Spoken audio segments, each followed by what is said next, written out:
Hay un pensamiento en el Evangelio según San Mateo, en el capítulo 4, el versículo número 23. San Mateo capítulo 4, versículo 23. Dice la palabra de Dios, Mateo capítulo 4, versículo 23. Y recorrió Jesús toda Galilea, enseñando en las sinagogas de ellos y predicando el evangelio del reino y sanando toda enfermedad y toda dolencia en el pueblo. ¿Podemos estar en pie para orar? Querido Padre Celestial, gracias por estar con nosotros en este lugar y gracias por los ángeles que nos acompañan. Gracias, Dios, por el Espíritu que se mueve en nuestro medio. Padre amado, gracias por los amigos y amigas, hermanos y hermanas, y juntos queremos adorarle en espíritu y en verdad. Gracias por aquellos y aquellas que siguen este mensaje a través de la radio, la televisión o la internet, que ellos y ellas también sean bendecidos, oh Señor, en esta hora. Pero Padre querido, en este momento le rogamos que el Espíritu Santo nos traiga palabra de vida para la vida eterna. Que no recibamos palabra de hombre, pero que sea la palabra de Jehová, que vive y permanece para siempre. Háblenos, Dios. Habilítenos y capacítenos para entender, para comprender, para recibir su palabra y que su verdad pueda hacer una obra maravillosa en nosotros, transformándonos a imagen y semejanza de Cristo Jesús. Dios, lo pedimos en el nombre de Jesús. Amén. Cuando Cristo viene a la tierra y comienza su ministerio, San Mateo capítulo 4, versículo 17, Jesús comienza diciendo: arrepentíos porque el reino de los cielos se ha acercado. Juan el Bautista, San Mateo capítulo 3, versículo 1 y 2, comienza su ministerio con la misma palabra: arrepentíos porque el reino de los cielos se ha acercado. Cuando Pedro predica, Hechos capítulo 2, versículo 38, y le preguntan, versículo 37, varones galileos, ¿qué haremos? Pedro contesta: arrepentíos y bautícese cada uno de vosotros en el nombre de Jesucristo para perdón de los pecados y recibiréis el don del Espíritu Santo. En el capítulo 17, versículo 30 de los Hechos, cuando Pablo predica, dice: Dios manda a todos los hombres en todo lugar que se arrepientan. La clave, arrepentimiento. Arrepentimiento significa cambio de la mente, cambio de los patrones mentales, cambio de las estructuras mentales. Cuando la persona es arrepentida, cuando la persona vive en Cristo, la persona experimenta un cambio en su vida. El Espíritu transforma la vida, lo convierte, hace de la persona una persona nueva. Hay un nuevo nacimiento. Cuando Cristo comienza su ministerio, en el versículo 23 del capítulo 4, presenta tres praxis, tres razones, tres maneras, tres experiencias de su vida. Número 1, Jesús enseña. Número 2, Jesús predica. Y número 3, Jesús sana. Eso es muy importante. Jesús comienza enseñando. Llama la atención en el Evangelio según San Marcos que Cristo atiende tres necesidades. Número 1, la necesidad intelectual. Número 2, la necesidad espiritual. Y número 3, la necesidad física. Ponga cuidado, porque cuando una persona es nacida de nuevo, cuando una persona está en Cristo, cuando una persona está llena del Espíritu Santo, atiende las necesidades de los demás. ¿Cierto o falso? ¿Sí o no? Cuando miramos a Jesús como nuestro modelo y lo vemos enseñando, predicando y sanando, nos damos cuenta de tres cosas importantísimas. Número 1, Cristo no solo es un maestro, Cristo es nada más y nada menos que la misma verdad que el maestro debe enseñar. ¿Cierto o falso? ¿No dijo él: yo soy el camino, la verdad y la vida? ¿Lo dijo o no lo dijo? Así que Cristo no es un maestro que enseña una verdad. Cristo es la verdad que debe ser enseñada. Yo digo: alabado sea el nombre de Dios. Número 2, predicando el Evangelio. ¿Pero quién es el Evangelio? Cristo mismo. ¿Quién es las buenas nuevas de salvación? Cristo mismo. Y en ningún otro hay, ¿qué cosa? Porque no hay otro nombre dado a los hombres en el cual podamos ser salvos. ¿Quién es el eje de la predicación? Cristo. ¿Quién es la salvación? Cristo. Y número 3, sanando. Cristo no es un médico que sana, Cristo es el camino, la verdad y la vida. ¿Tiene sentido o no tiene sentido? ¿Tiene sentido o no tiene sentido?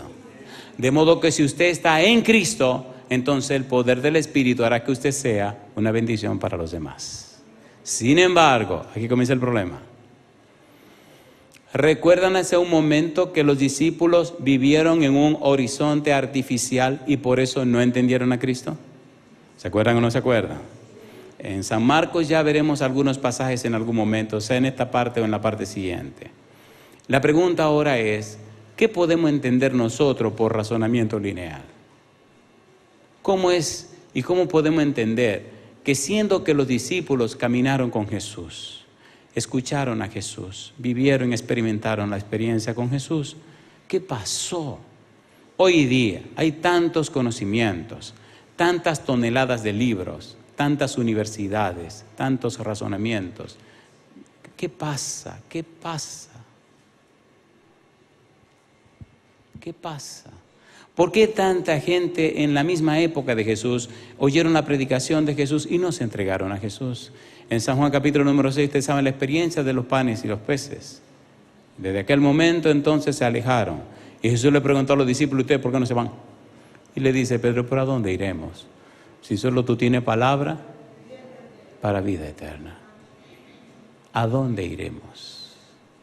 ¿A dónde podemos nosotros ir? Número 1, enseñando. Número 2, predicando. Número 3, sanando. San Mateo capítulo 9, versículo 35. Mire cómo aparece otra vez la misma frase. 2 veces aparece la misma frase. Recorría Jesús todas las ciudades y aldeas, enseñando en la sinagoga de ellos y predicando el evangelio del reino y sanando toda enfermedad y toda dolencia. ¿Dónde dice? En el pueblo. Tomando esto como punto de partida, ahora vamos al evangelio según San Marcos. Aunque Juan Marcos no fue uno de los 12 discípulos, sin embargo, Juan Marcos participó con Bernabé y Pablo. No solo eso, sino que Juan Marcos terminó siendo el secretario de Pedro. Siendo el secretario de Pedro, Juan Marcos aprendió muchas cosas. Aprendió tantas cosas que llegó un momento, posiblemente con la muerte de Pedro, que él decidió registrar las cosas que había aprendido de Pedro. Y por eso Juan Marcos escribe un evangelio. Algunos dicen que fue el primer evangelio que se escribió. Y lo hace de una manera tan interesante que lo hace como si fuera una película. Escenas y escenas y dinámico y dinámico y dinámico. Por eso utiliza mucho una frase que es enseguida. Y luego, inmediatamente después, eudus, enseguida. Y pasa de una escena a otra escena y a otra escena y a otra escena. Fundamentalmente, todo el evangelio tiene 2 partes. La primera parte, capítulo 1, versículo 1 hasta el capítulo 8, versículo 29, nos presenta la respuesta a la pregunta, ¿quién es Jesús? Recuerde que hemos dicho que Cristo se presenta como alguien que enseña, alguien que predica y alguien que sana. Número 1, enseña. Se necesita un maestro que instruya. Se necesita el razonamiento lineal. Se necesitan las palabras, se necesitan los conceptos, porque los conceptos, las palabras nos dan una idea clara de qué es lo que debemos recibir. Pero no nos podemos quedar solamente con los conceptos, necesitamos aterrizar, ¿sí o no? A ver, ¿sí o no? ¿A los médicos se les dan mucha práctica en el hospital? A ver, ¿hay algún médico aquí en el ambiente? ¿No hay ningún médico? ¿Hay o no hay un médico aquí? Alguien levanta la mano y la baja, levanta y la baja, ¿qué pasó? Le dan mucha teoría, pero necesitan ir a la práctica. ¿Necesitamos la práctica? San Marcos nos presenta entonces a Jesús. Y lo curioso es que nos presenta a Jesús, número 1, respondiendo a la pregunta, ¿quién es Jesús? Primera parte. La segunda parte del Evangelio, San Marcos presenta a Jesús diciendo quiénes son los discípulos. Y lo curioso es que toda la evidencia que Marcos presenta nos dice que los discípulos no entendieron. No entendieron. Número 1, ¿quién es Jesús? Número 2, ¿quiénes son los discípulos? La pregunta, ¿quién es Jesús? Si puede enseñar de esta manera, ¿quién es Jesús? ¿Quién es este? Dice, están tan emocionados. San Marcos capítulo 1, vamos rapidito. Mire qué cosa linda. San Marcos capítulo 1. Vamos rapidito. Si me ven muy emocionado, por favor, soporten. San Marcos capítulo número 1. A mí me gusta la Biblia. Me gusta la Biblia porque este libro dio sentido a mi vida. San Marcos capítulo 1, versículo 21 y 22.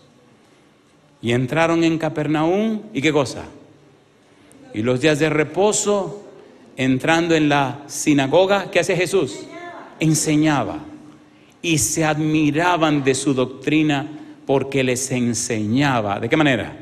Como quien tiene autoridad y no como los escribas. ¿Lo dice o no lo dice? ¿Enseñaba o no enseñaba? Número 1, ¿quién es este tipo que enseña de esta manera? Número 2, se sorprendían con la pregunta, ¿quién es este individuo que tiene poder sobre los demonios? Pero ¿quién es este individuo que es capaz de perdonar pecados?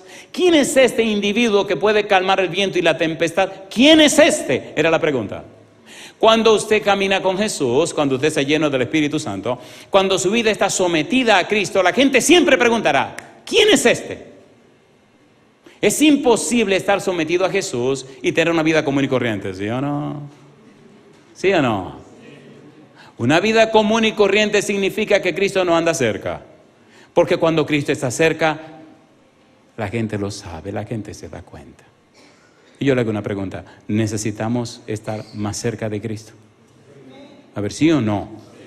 ¿Quién es este que enseña de esta manera? ¿Quién es este que echa fuera demonios? ¿Quién es este que calma la tormenta? ¿Quién es este que resucita muertos? ¿Quién es este? Esas son preguntas clave en el Evangelio según San Marcos. ¿Quién es este? Llama la atención que cuando se habla de Jesús, las personas dan respuestas. Veamos las respuestas de las personas con relación a Jesús. Pastor, ¿por qué esto es tan importante? Antes de entender el razonamiento lineal, veamos la parte práctica. La mucha teoría, la mucha letra, a veces nos marea. ¿Sí o no? Necesitamos aterrizar. Número 1, ¿quién es este? ¿Qué dicen los amigos de Jesús acerca de Jesús? San Marcos capítulo 3, versículo 21. Veamos qué dice. Los amigos vienen y le dicen, ay, ¿qué le está pasando al muchacho? San Marcos capítulo 3, versículo 21. ¿Cómo dice el versículo 21? Cuando lo oyeron los suyos y vinieron para prenderle, porque decían, ¿qué decían sus amigos y familiares? Está fuera de sí. Este tipo se nos puso loco el muchacho. Una cosa linda, mamacita. Vinieron a buscar a Cristo y nos lo llevamos. Una cosa linda. ¿Estaba haciendo Cristo maravillas? A ver, ¿sí o no? Lea esos 3 capítulos para atrás y se dará cuenta cómo Cristo está manifestando el poder de Dios en su vida. No. Vamos a llevárnoslo para la casa. Está fuera de sí. Cosa linda, mamá. Conocían a Jesús. Sabían que era el hijo de José y María. Pero en realidad no sabían quién era Jesús. ¿Es así o no es así? Está fuera de sí. Vamos a llevárnoslo. Número 2. Mire qué cosa linda. Los oficiales del templo afirman, capítulo 3, versículo 22. ¿Qué dicen los oficiales del templo? Pero los escribas que habían venido de Jerusalén decían que tenía ¿a quién? A Belcebú, y que por el príncipe de los demonios echaba fuera, ¿qué cosa? Los demonios. Sus familiares amigos hay que llevárselo a la casa, está fuera de sí. Ahora los escribas y los fariseos está lleno del diablo. Mi pregunta, ¿están confundidos o no están confundidos? ¿Sí o no? ¿Necesita la gente hoy saber quién es Jesús? ¿Lo necesitan o no lo necesitan? Vino a una conferencia una señora. Ahora la última vez que fuimos a Santo Domingo en febrero, esta señora vino. Ella es médico, hizo su especialidad en un hospital en Canadá. Habla 3 idiomas, 4 idiomas. Y es... Alabado sea Dios, es una cristiana. Pero ay, mamá, cuando conocí a esta dama, tenía una manera muy particular de pensar. Tenía un concepto de ella misma muy elevado. Ella pensaba que era lo máximo. Y se animaba ella misma olvídese. Y la primera noche que vino a la iglesia, el pastor me dice, yo vine, pero con un cuadre, yo vine porque la doctora Dulce María Díaz, y ojalá esté mirando este sermón esa persona, me dijo que viniera a oírlo. Y vine por una noche, por amor a mi amiga. Digo, ay señora, te hay que partirle el corazón en 20 pedazos. A mí me gusta esa gente, porque cuando esa gente se entrega al Señor, lo hace de todo corazón. Eso no son de media tinta, pastor. Y se sentó adelante porque ella dice que ella era una persona importante, que ya no se sienta atrás de nadie. Se sentó al frente de la iglesia. Digo, venga. Así que los garrotazos era la primera que lo recibía aquí al frente. Esa primera noche le gustó porque la palabra de Dios te parte por la mitad. Y me dice en la puerta así como, ¿sabe qué? Digo, dígame, vengo mañana. Cosa linda, mamacita. Digo, pues yo la recibo mañana. Recuerde que estamos hablando de quién es Jesús. ¿Quién es Jesús? No es un concepto teológico. ¿Quién es Jesús? No es una perorata o discusión. ¿Quién es Jesús? No, mi negro. ¿Quién es Jesús? ¿Dónde está Jesús en la vida tuya? Hubo una lección que me dio mi hijo pequeñito un sábado que le tocó predicar. Y dijo una frase que él leyó en un libro, y le voy a ser honesto, en el momento que lo dijo yo tampoco lo sabía. Y me sorprendió cuando el negrito lo dijo. Dice él, nosotros debemos ser como Jesús. Estaba chiquitito un sábado por la mañana. Y es penoso que nos llamemos cristianos. Porque imagine usted, yo leí en un libro que ser cristiano significa ser un Cristo pequeño. Pues imagínese que usted no se parezca a Cristo y se llame cristiano. Qué vergüenza, ¿no?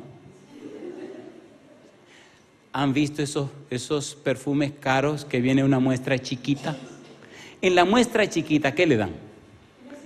Un poco del perfume caro, ¿o no? ¿Sí o no? Y yo estoy seguro que alguna dama tiene alguna muestra ahí en la cartera que le dan esos regalos. ¿Es así o no es así? Mi esposa también tiene sus pequeñitas muestras también. Y de vez en cuando sacan y sale el perfume. Pues la idea es esta, un pequeño Cristo, una pequeña muestra de un perfume original. Aquí yo me detengo. ¿Verdad que nos estamos entendiendo? ¿Nos estamos entendiendo o no nos estamos entendiendo? ¿Necesita la gente conocer a Cristo? ¿Necesita la gente tener experiencia con Cristo? ¿Sí o no? Pues la señora vino la segunda noche. Y vino la tercera noche. Y vino la cuarta y la quinta noche. A la tercera, cuarta noche me dice que le gusta el Apocalipsis. Como era tan suficiente, era incómoda de tratar. Yo dije, no había forma de entrarle porque ella todo se lo sabía y no había manera. Una tipa con una manera de pensar. Y digo, le voy a hacer una maldad a esta que se va a acordar toda la vida. Me dice que le gusta el Apocalipsis. Y le dije a un señor de la iglesia, vamos a conseguir el libro de Mervyn Maxwell, Apocalipsis, un librazo de este tamaño. Y se lo traje, creo que ella empezó el sábado, domingo, el martes. Le digo, mire lo que le traje. ¿Le gusta el Apocalipsis? Sí, pues tenga, ¡puff! Un libro así. Dice, ya yo soy una devoradora de libros. Digo, pues devórese este. Y bueno, por lo menos se va a entretener la semana entera. El viernes viene la señora y me dice, ¡qué maravilloso libro! Digo, oh, mentirosa, pensé en mi mente, esta es mentirosa, dije que ya se leyó el libro. Me dice, para el sábado ya termino el libro. Y le digo, ¿usted me está hablando en serio? Y dice, claro. Y mire, hay una pregunta que le tengo desde que termine el libro, ¿cómo no? En el tema del domingo por la noche se me acerca y me dice, yo oí que usted mencionó la palabra bautismo. ¿Qué es lo que uno tiene que hacer para bautizarse? Oiga, ahora el que se asustó fui yo. Y le digo, bueno, si usted está hablando de bautizar, ¿usted es la que se quiere bautizar? Claro. Digo, bueno, tengo que ir por su casa y nos tenemos que sentar porque, ¿me entiende? Hay cosas que aclarar. ¿Cómo no? ¿Cuándo podemos reunirnos en mi casa? Mañana. El día siguiente era lunes. Pues mañana. Me dice, ¿cuándo son los bautismos? Digo, hay uno el martes por la noche, hay uno el viernes y uno el sábado. Mire, si usted trabaja en evangelismo, no sea bobo. Siempre dele por lo menos 2 opciones a la gente. Vainilla y chocolate, porque si le pone más sabor hay problema. Dígale, ¿te bautizas este día o te bautizas aquel día? ¿Y cuándo tú te bautizas? No, así no es la cosa. Ok, los bautismos son el martes, el viernes y el sábado. ¿En cuál de los 3 usted se va a bautizar? Yo no le pregunté que en cuál le gustaría. Y me dice ella, en cualquiera. Digo, ay, mi madre, esta mujer está en serio. El lunes fui a su casa y fui preparadito con era 27 doctrinas en ese tiempo, con mis 27 doctrinas. Y empezamos una por una a repasarle. Ella, de acuerdo, y de acuerdo. Llegamos al diezmo y la salté. Y seguimos con la otra y terminamos toda la doctrina. Y entonces me devolví al diezmo. Y me dice, me extrañó que usted saltó el diezmo. Pensé que se había equivocado. Le digo, no, Sonia, yo no me equivoqué. Lo que pasa es que cuando a la gente se le toca el bolsillo, no se preocupe. No se preocupe. Yo siempre he creído en Dios. Lo que pasa es como que no me habían conectado de la manera apropiada para yo entenderlo y conocerlo a Él. Pero ya me lo encontré y nadie me separa de Él.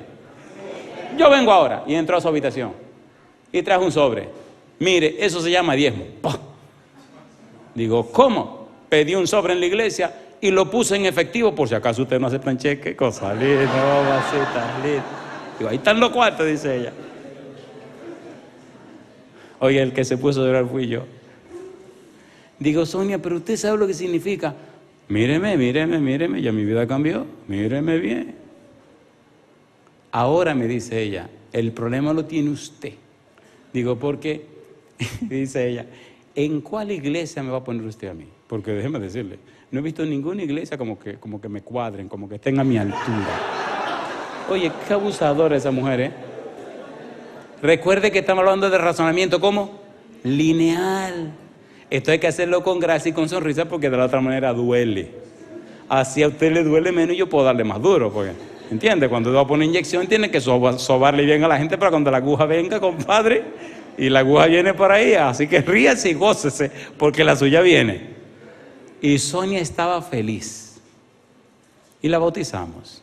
Vino a esa iglesia donde era la campaña y no le gustó. Se fue a la iglesia más rica de la ciudad, estoy hablando de la capital de mi país, tampoco le gustó. Y un día me viene y ya yo estoy fastidiado porque ya, mujer de Dios, ¿qué es lo que pasa contigo? Como que ninguna iglesia le cuadra. Digo, no te apures, yo te voy a hacer una. Y ven y me dice, ¿sabe una cosa, pastor? Que como que no siento que estas iglesias están como a mi nivel. Oh, ya usaba los lentes Cartier, el reloj Cartier, cartera Cartier. Y usted iba a su casa y todo era. Me da risa porque ahora este sábado ella vino. Ella estaba en febrero en mi país. Ay, Sonia. Y ella estaba sentada. Y es una persona completamente diferente. Y le digo, yo le tengo una iglesia que está a su altura. No me diga.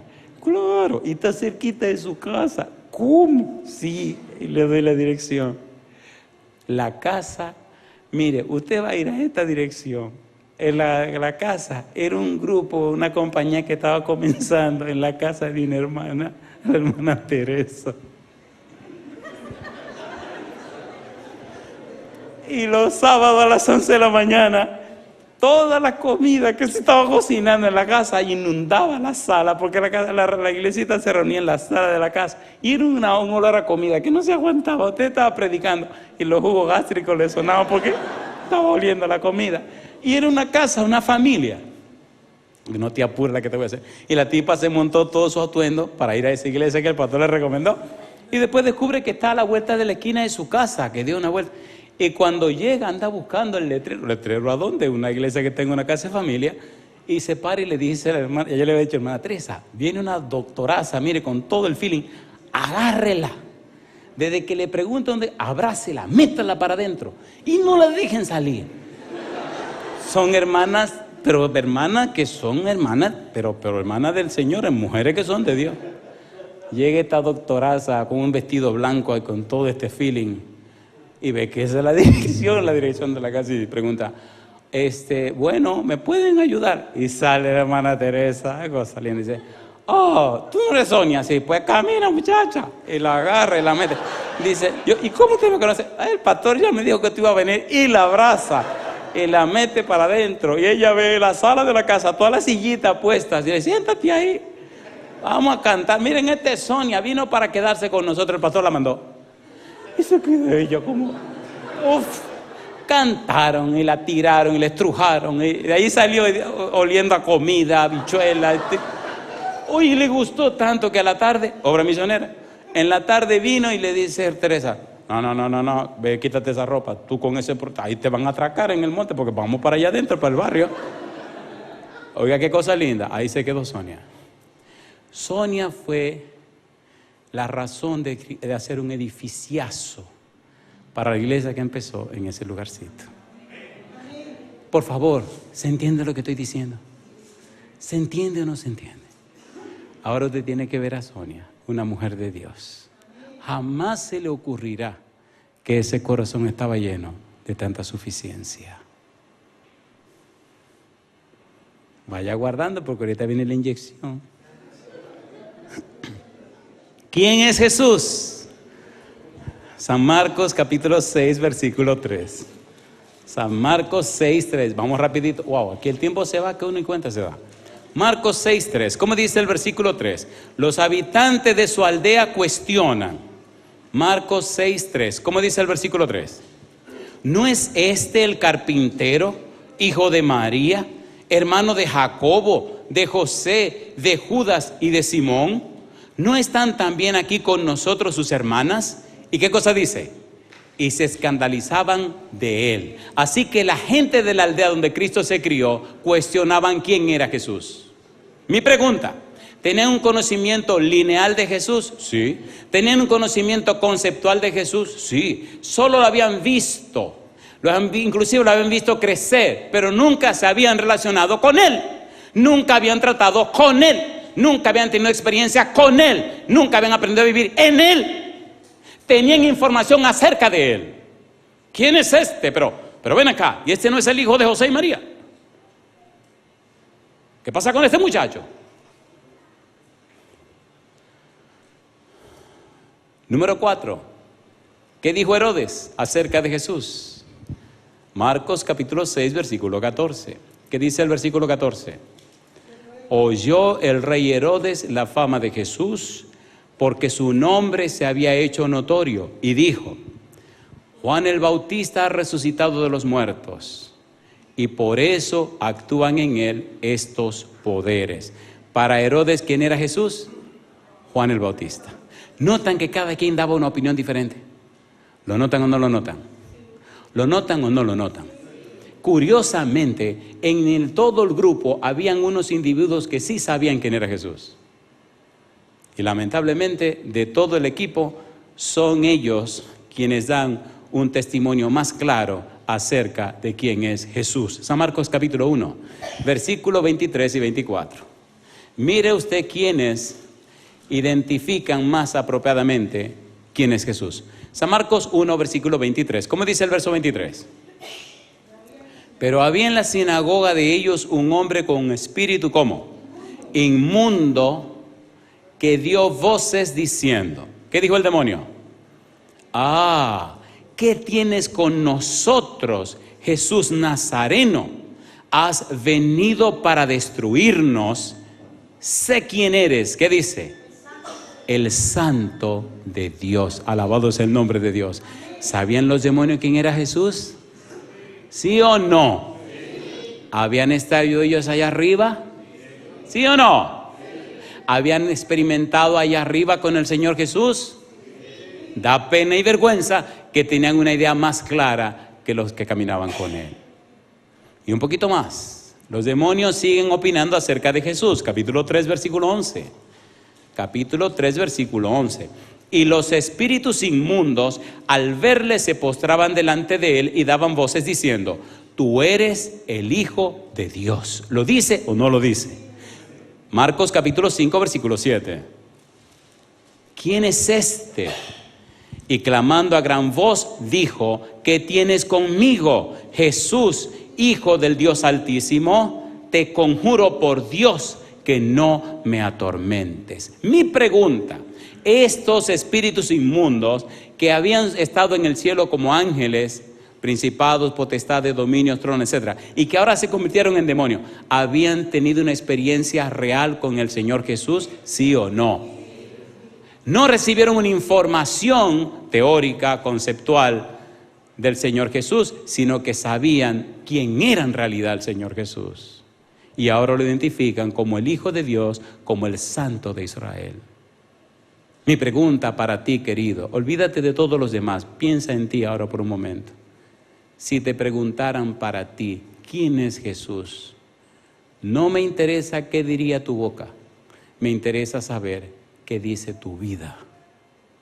¿Se entiende ahora? ¿Se entiende o no se entiende? El razonamiento lineal nos permite emitir opiniones, juicios y criterios. Nos hace dar ideas, emitir opiniones. Decimos y analizamos y expresamos conceptos que nos enseñaron o que leímos. Pero recuerde que el Evangelio se predica por testimonio.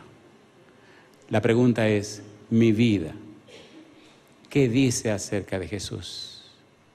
En mi vida, ¿quién es Jesús? Cuando la gente se relaciona conmigo, ¿qué le dice mi vida acerca de Jesús?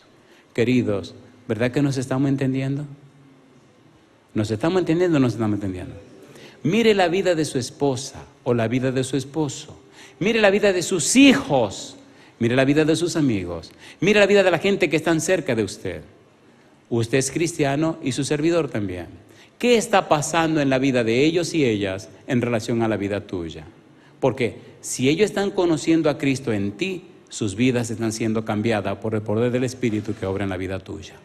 Pero si a ellos no le está pasando nada, mi negro, aquí hay un problema. Posiblemente hay un razonamiento lineal, hay un razonamiento conceptual, hay muchas ideas u opiniones acerca de Cristo, pero posiblemente no conocemos a Cristo. ¿Me comprende, querido? ¿Qué está pasando en tu vida? ¿Qué está pasando con tu vida? Para que la gente conozca a Cristo. ¿Quién es Jesús? Es el empeño y el interés de Marcos en la primera parte de su evangelio. Alguien escribió acerca del pensamiento lineal. El pensamiento lineal o vertical es el que aplica la lógica de manera secuencial, paso a paso, siempre en una dirección y de una manera progresiva. Utiliza el hemisferio izquierdo del cerebro y es el que por lo general se utiliza en la escuela y en temas técnicos y científicos. Pensamiento lineal.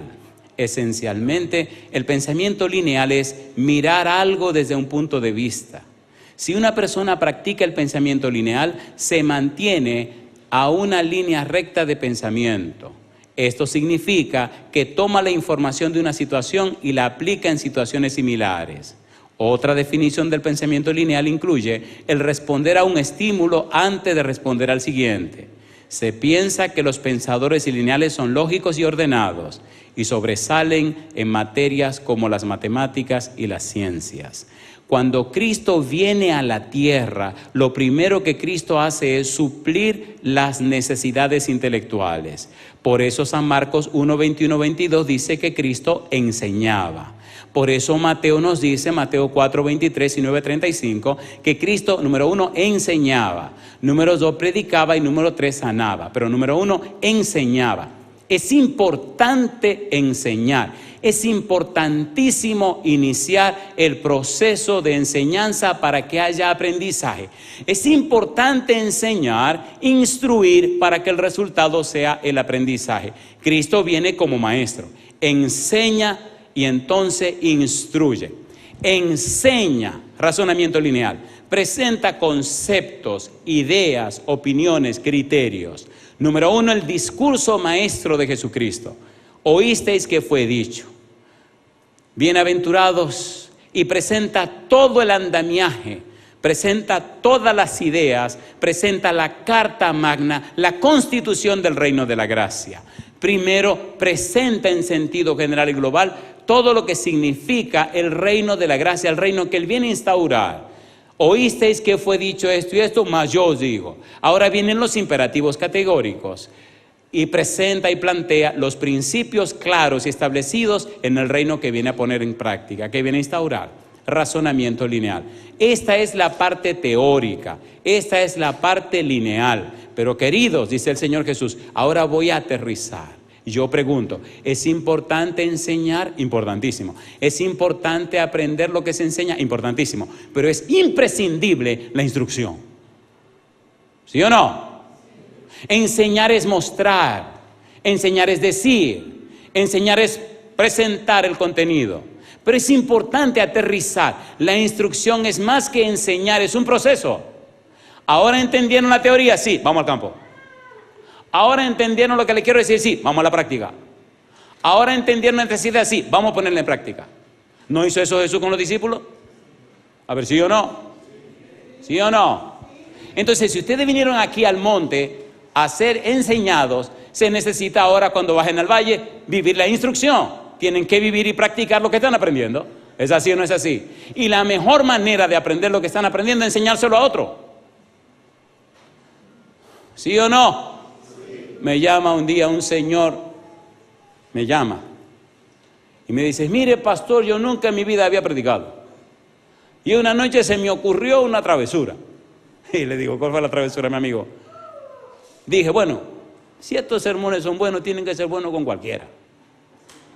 Y el pastor dice que esos sermones no son de él, que son del Señor. Bueno, pues si son del Señor y funcionan con él, tienen que funcionar conmigo también. Así que agarré un sermón suyo, el que más me gustaba, uno que se llama Abandonado de Dios, y lo escribí. Dije, esto lo voy a predicar yo en la iglesia, voy a pedir que me den una oportunidad. Y al pastor se le ocurrió darme una oportunidad un miércoles, pastor. Y me aprendí mi sermón de memoria. Es larguito ese sermón, pastor. Y llevé mis notas ahí por si acaso. Y cuando empecé a predicar este sermón, que yo vi que el pastor empezaron a correrle las lágrimas, dije, ay mi madre, ¿en qué me metí yo? Y vi que los hermanos comenzaron a secarse las lágrimas. Dije, y ahora me van a invitar otra vez. ¿Y qué yo voy a hacer? Porque este es el único sermón. Y predicando el sermón comencé así, no importa, si funcionó este, van a funcionar los otros también. Es cosa linda. Y me dice, yo quiero llamarlo para que usted me perdone, porque esto se llama roba. Digo, eso no es ningún robar. Esos sermones son del Señor y son para el que lo quiera predicar.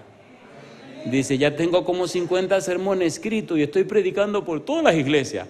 A la verdad, pastor, que esto se siente bueno, porque la gente cree que uno es importante y que uno dice que sabe, pues yo no sé nada. Digo, yo tampoco, pero sigamos predicando. ¿Funciona o no funciona? ¿Está Dios comprometido con su palabra? ¿Sí o no? Pero no con la teoría de su palabra. La gente compra libros, compra cosas, compra y cree que sabe. Usted no sabe nada. Dígame qué usted está viviendo. Le mete concepto a la gente y más conceptos. Por favor, la gente necesita que le aterrice. La gente necesita conocer a Jesús. Si la verdad que tú predicas no te santifica a ti, ¿cómo tú pretendes que santifique al otro? ¿Sí o no? ¿Sí o no? Le dije que le iba a doler. Llegó el dolor del pinchazo y ustedes se rieron bastante. Ahora me toca apoyarlo duro. ¿Sí o no? Mi mamá decía hasta que saque sangre. Así que ya estamos cerca de la sangre. Púyalo duro. Jesús enseñaba como quien tiene autoridad. Jesús comenzó a enseñar junto al mar, dice San Marcos. Jesús comenzó a enseñarles muchas cosas, dice Marcos. Leamos un par de pasajes de eso, pienso que tengo un poquito de tiempo. Vamos rapidito. Jesús enseñaba. San Marcos capítulo 1, versículo 21-22, ya leímos que enseñaba como quien tiene autoridad.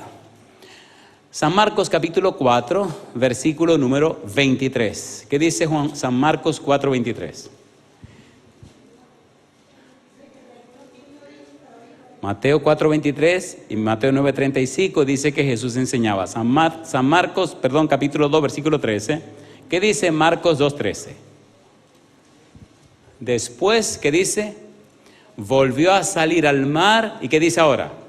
Y toda la gente venía a él, ¿y qué hacía Jesús?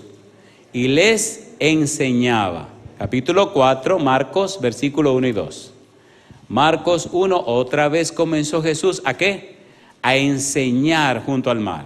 Y se reunió alrededor de él mucha gente, tanto que entrando en una barca, se sentó en ella en el mar y toda la gente estaba en tierra junto al mar. Y les enseñaba por parábolas muchas cosas y les decía en su doctrina: oíd, he aquí el sembrador salió a sembrar, etcétera, etcétera, etcétera. Capítulo 6, versículo 1 y 2. Cristo enseñaba.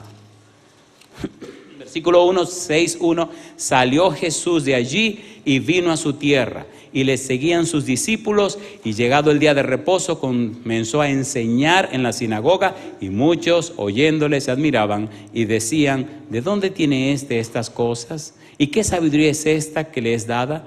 ¿Y estos milagros que por sus manos son hechos? Versículo 34. Y salió Jesús y vio una gran multitud y tuvo compasión de ellos, porque eran como ovejas que no tenían pastor, y comenzó, ¿qué cosa? A enseñarles muchas cosas. Yo le pregunto, ¿enseñó o no enseñó? ¿Sí o no? San Mateo 5, San Mateo 6, San Mateo 7, el Sermón del Monte, tenemos a Cristo allí enseñando, dando un discurso, presentando nada más y nada menos que un razonamiento lineal. San Mateo capítulo 5, versículo 1 y 2, mire lo que dice Mateo. Y vamos a llegar aquí para empezar a aterrizar. Mateo 5, 1 y 2. ¿Qué dice el versículo 1? Mateo 5, 1. Viendo la multitud, subió al monte y sentándose, vinieron a él sus discípulos. ¿Y qué dice el versículo 2? Y abriendo su boca, ¿qué hacía?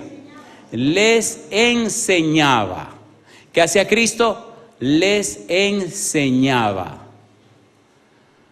Cuando Cristo muere, resucita, Jesús va y se acerca a dos de sus discípulos, y más que discípulos, San Lucas capítulo 24, mire quiénes eran estas personas. Vamos rapidito, Lucas capítulo 24.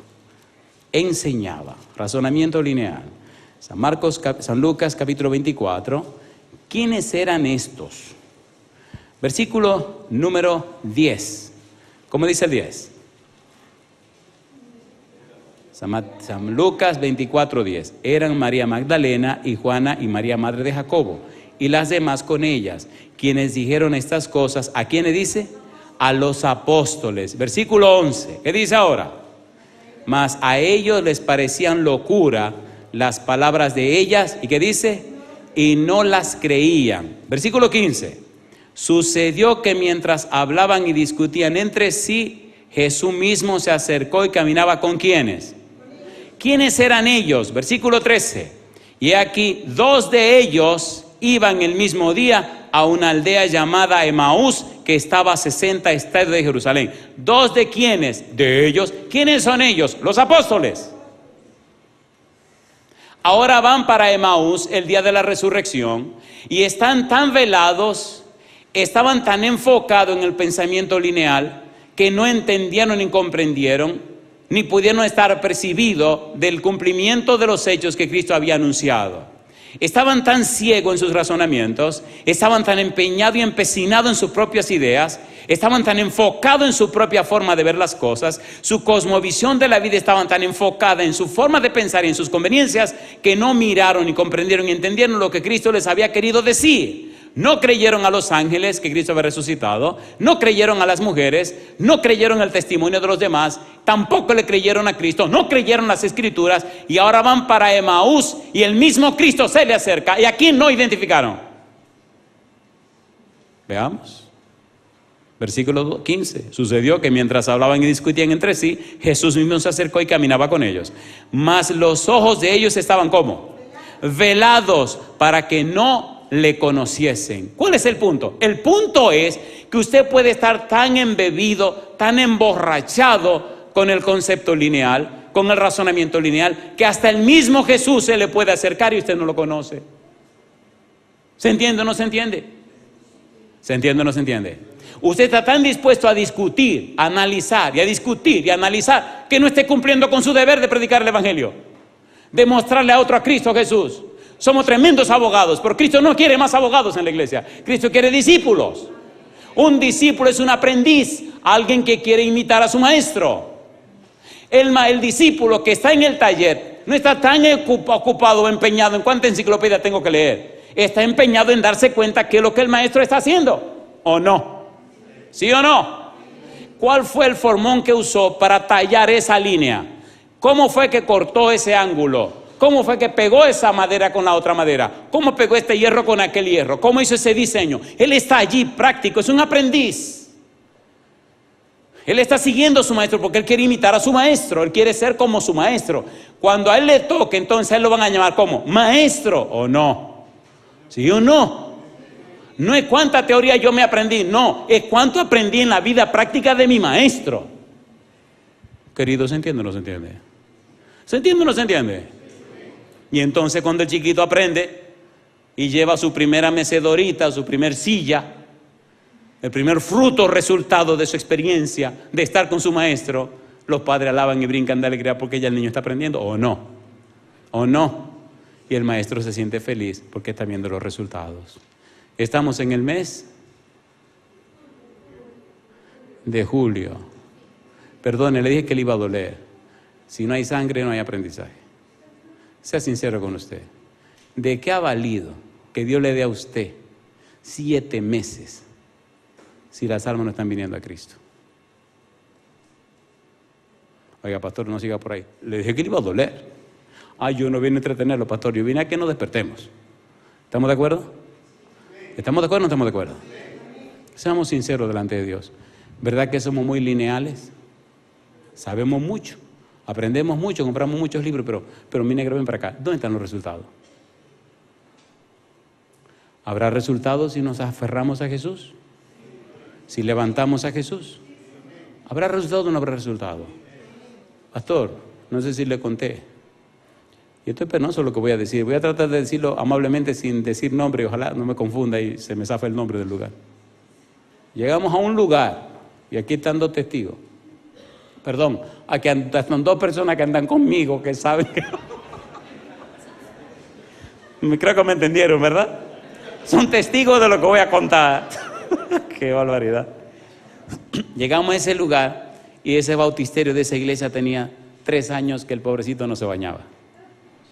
Un bautisterio 3 años sin bañarse, eso es penoso. ¿Verdad que me están entendiendo? Uy, los hermanitos estaban que aquí, compadre, mire, los pajaritos correteando por el bautisterio. 3 años, una congregación que no trae una sola alma a los pies de Cristo. Eso es lamentable, eso es criminal, eso es doloroso. Y la actitud de los miembros no era muy buena para la campaña, porque una campaña significa que hay que fajarle a la cosa. A mí me gustan las campañas, pero miren lo que me gusta. A mí me gustan las campañas, pero me gusta salir a visitar a la gente. Se predica en la iglesia, pero las almas se ganan en las casas. No es lo mismo llegar a tu casa, sentarme contigo, responder tus preguntas y tomar una decisión para beneficio del Señor que hacerlo en la iglesia. Me gusta hacerlo en la casa. Y entonces ese martes nos reunimos con la iglesia. Le dije, señores, tenemos que salir a la calle a buscar a la gente, porque aquí la gente viene, pero aquí nada más le ve la cara a uno y hasta se espantan y quieren salir corriendo. Pero si vamos a su casa, la cosa es diferente. Así que nos fui con el pastor a visitar los interesados, a la gente que estaba viniendo. Tuvimos experiencias maravillosas. Qué lindo ese sábado, cuando 8 personas se bautizaron y quedaron 20 y tantas personas.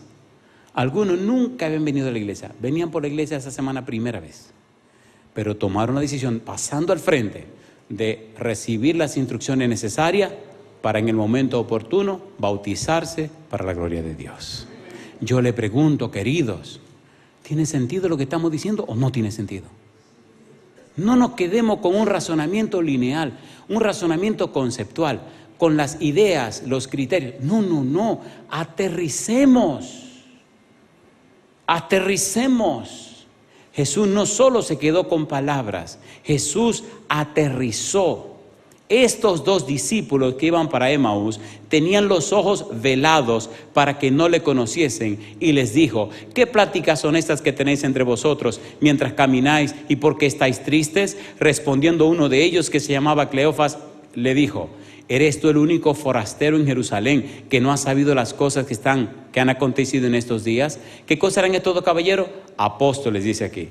¿Qué le dijeron a Cristo? ¿Eres tú el único que cosa? Forastero, mamacita linda. ¿Cómo le llamaron a Jesús? Forastero. Oye, me imagino cómo va puesto la cara el Señor Jesús cuando estos 2 jinetes lo miran a la cara. Estaba de día. Tú eres el único forastero que no sabe lo que ha pasado por aquí. Cosa linda, mamacita linda. Y Jesús le sigue la corriente. Me encanta, dice Jesús, ¿qué cosas? ¿Verdad que debería ser triste que uno se encuentre con Jesús y le diga forastero? ¿Puedo pellizcarle duro ahora? ¿Puedo o no puedo? Vinimos aquí a gozar y a sufrir porque así que se aprende. Seamos sinceros usted y yo. ¿Verdad que necesitamos que Cristo ya no sea más forastero en nuestra vida? Cristo empezó abriendo la palabra. Versículo 27. Y comenzando desde Moisés y siguiendo por todos los profetas, les declaraba en todas las escrituras lo que él decía. Versículo 44, y les dijo, estas son las palabras que os hablé, estando aún con vosotros, que era necesario que se cumpliese todo lo que está escrito de mí en la ley de Moisés, en los profetas y en los salmos. Mi pregunta, ¿es necesario saber lo que dice la palabra de Dios? Sí. ¿Es necesario entender lo que dice la palabra de Dios? Sí. ¿Es necesario comprender y asimilar lo que dice la palabra de Dios? Sí, Señor. Y es imprescindible vivir en nuestra vida lo que Dios nos enseña en su palabra. ¿Sí o no? Eso es lo que da poder. Juan 17, versículo 3, ¿qué dice? San Juan 17, 3. Mas esta es empero la vida eterna. ¿Qué cosa dice? Que te conozcan a ti, el único Dios verdadero, y a Jesucristo. ¿Qué sigue diciendo? Número 1, que te conozcan. El verbo significa que tengan experiencia contigo. El verbo significa que tengan una relación íntima contigo, que tengan una experiencia contigo, que sean íntimos contigo. No un conocimiento lejano, no un conocimiento intelectual, no un conocimiento basado en razonamiento lineal, no un conocimiento lógico, no un conocimiento superficial. No. Un conocimiento experiencial, un conocimiento que muestra las pruebas, que muestra las evidencias, un conocimiento de cambio, de transformación, un conocimiento que hace posible que la persona aterrice en una vida práctica, una vida real. El Señor preguntaba en el libro de Números, ¿hasta cuándo no me creerán con todas las señales que he hecho en medio de ellos? La gente creerá en las evidencias que usted y yo mostremos. Un argumento se discute con otro argumento, pero cuando usted le muestra la evidencia, el testimonio de la vida suya, lo que ha pasado con usted, lo que Cristo hizo en usted, lo que el Espíritu hace en usted, ¿cómo se lo contradicen? Su testimonio, su vida práctica.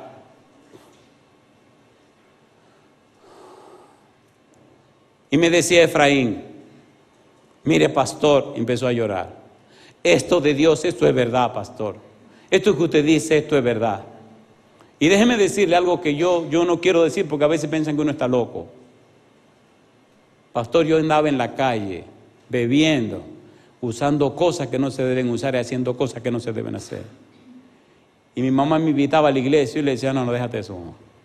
Dice, y un sábado por la mañana me levanté, me bañé, me puse mi bota. ¿Han visto una bota que se usan en Texas que son de vaquero? ¿La han visto o no la han visto? Puyudas, así con una puya de hierro. Y me puse mi sombrero y me preparé para salir. Mi mamá estaba enferma. ¿Pero usted cree que a mí me importaba eso? Y cuando llego a la puerta, que me voy, oigo eso que me dice, tú no vas a salir. Y dije yo, ¿cómo que no voy a salir? Y empezó a llorar. Tú no vas a salir de aquí. ¿Cómo que yo no voy a salir? No, tú no vas a salir de aquí. Y entonces yo le dije, mira, yo no tengo nada que ver contigo. Yo ando en lo mío. Mi mamá, que es la que tiene que ver contigo, vete a atender a mi mamá. Porque yo hago con mi vida lo que me dé la gana. Yo me voy. Tú no vas a salir por esa puerta. Pastor, empecé a dar vuelta en la sala e incomodarme. Y yo le decía, Señor, yo no quiero saber nada contigo. Yo hago con mi vida lo que me dé la gana. Quítate, yo me voy. Y esa voz me seguía hablando en la mente. Tú no vas a salir, tú no vas a salir. Y salí y fui y peleé con mi mamá. Oye, mira, yo no me quiero meter en un asunto con cuestión de tu religión, ni de Dios, ni esa cuestión. ¿Qué me importa a mí eso? Yo empezó a pelear con la mamá como si estuviera loco. Y dice, me quité el sombrero, me quité la bota, me quedé en la casa. Y ese día los amigos míos, pastor, lo mataron. Y entonces dije, ay Dios mío, si yo hubiera salido. Y entonces agarré una Biblia y esa tarde me fui para la iglesia. Me quedé con mi mamá y le dije, mira Dios, tú sabes que tengo este vicio y tengo este otro y tengo este otro. Por favor, quítame estas cosas. Me dice, pastor, ya no bebo, ya no fumo, ya no hago tal cosa, ya no hago tal cosa. Dios me cambió. Pastor, yo no sé cómo predicar eso, pero pastor, es lo que yo viví. Yo no sé cómo se explica esa cuestión, pero pastor, es lo que a mí me pasó.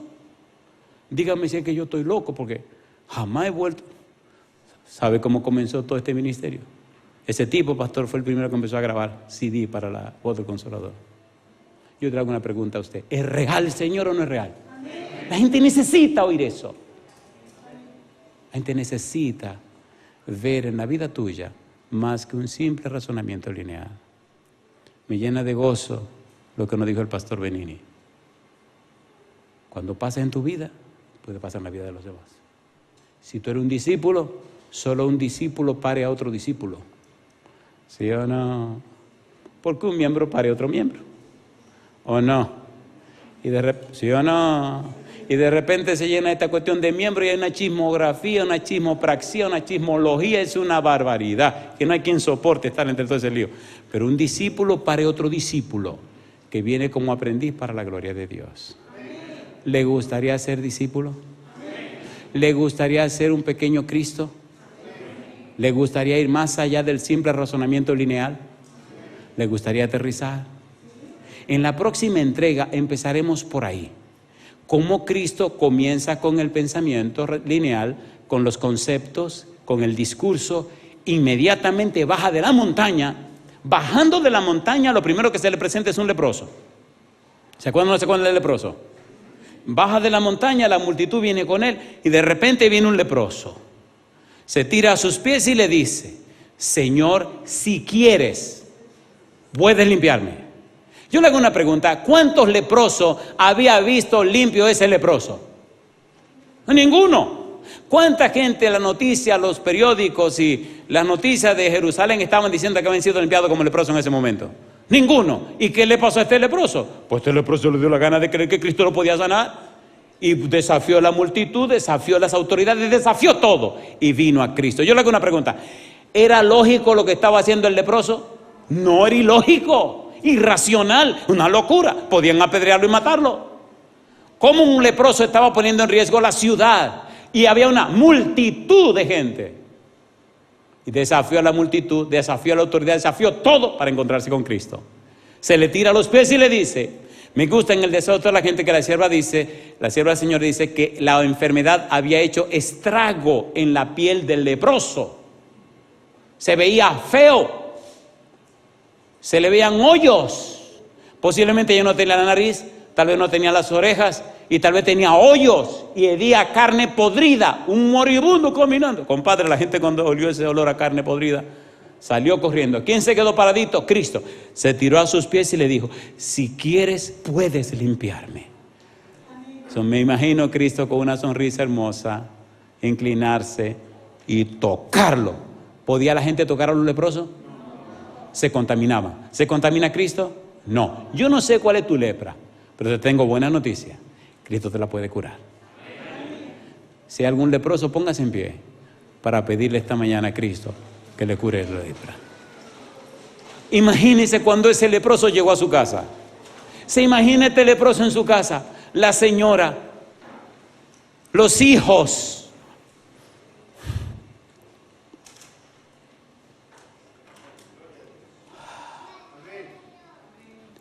Me decía el niñito, pastor, llorando, me decía, ay, gracias.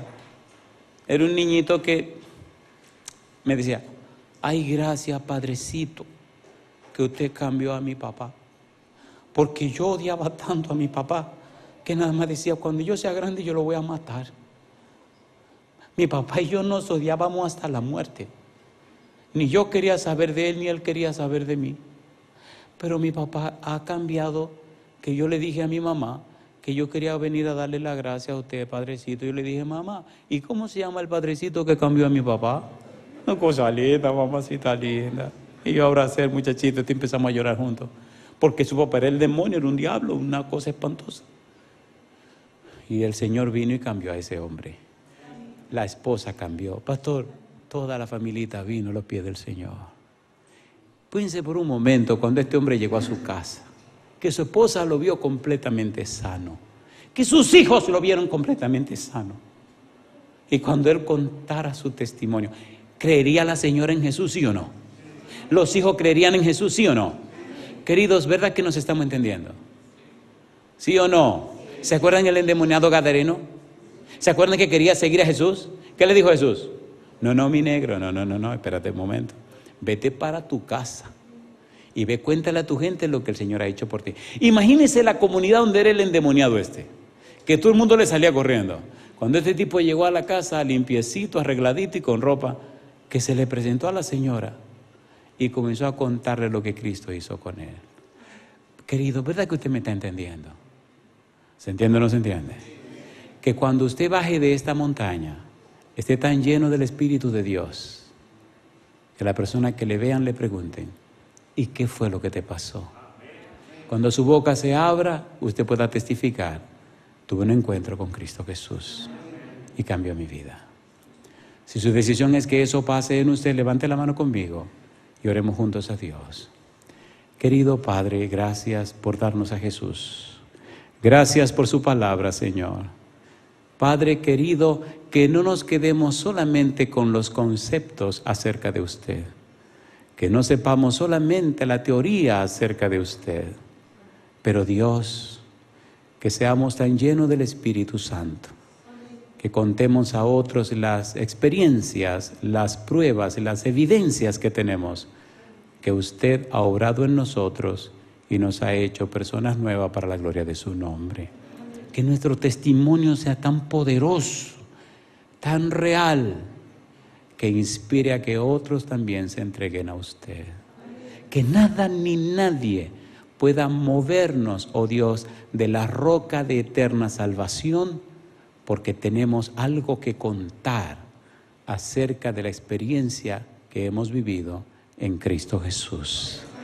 Al bajar de esta montaña, Señor, que cada uno lo haga como Pedro, Santiago y Juan, con los rostros brillantes, porque hemos visto la gloria de Dios. Que cada uno de nosotros, Señor, pueda llegar a los hogares lleno de su gracia, repleto, pletórico, satisfecho del agua de vida que es el Santo Espíritu, para compartirla abundantemente con aquellos que no le conocen. Es nuestro anhelo y oración. En el nombre de Jesús. Amén, Señor.